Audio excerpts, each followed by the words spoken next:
अस्सलाम वालेकुम रहमतुल्लाहि व बरकातुहू। नाज़रीन, इस्तक़बाल है आपका हमारे चैनल अल हिंद इस्लामिक ट्यूब पर। एक मामला इस वक्त सोशल मीडिया पर बहुत ज़्यादा गर्म है। वो ये है कि बीजेपी के एक एमपी रमेश भिदौड़ी ने बसपा के एमपी मुस्लिम एमपी दानिश अली को पार्लियामेंट में खड़े होकर जिस तरह से गालियाँ दी और उनकी बेइज्जती की, और इसको लेकर दानिश अली बहुत ज़्यादा वो हालत उनकी ख़राब नज़र आ रही है। इसको लेकर नाज़रीन इकराम, ओवैसी साहब का एक वीडियो पार्लियामेंट में रमेश भिदौड़ी को जिस तरह से उन्होंने लताड़ा था, एक पुरानी तकरीर उनकी वायरल हो रही है।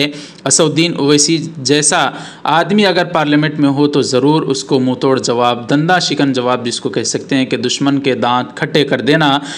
दानिश अली साहब एक नरम मिजाज आदमी है, ओवैसी साहब जैसा गर्म मिजाज आदमी भी ज़रूर होना चाहिए। ओवैसी साहब ने कैसे लताड़ा है इस बीजेपी एमपी को, मुलाहजा फरमाएं। वीडियो को लाइक करके शेयर करके चैनल को सब्सक्राइब कर दीजिए। जज़ाकुमुल्लाह।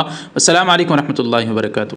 लिख कर दिए कि हम सर इसको बिठाइए, ये जैक इन द बॉक्स है, ये जैक इन द बॉक्स है, बिठाइए इसको।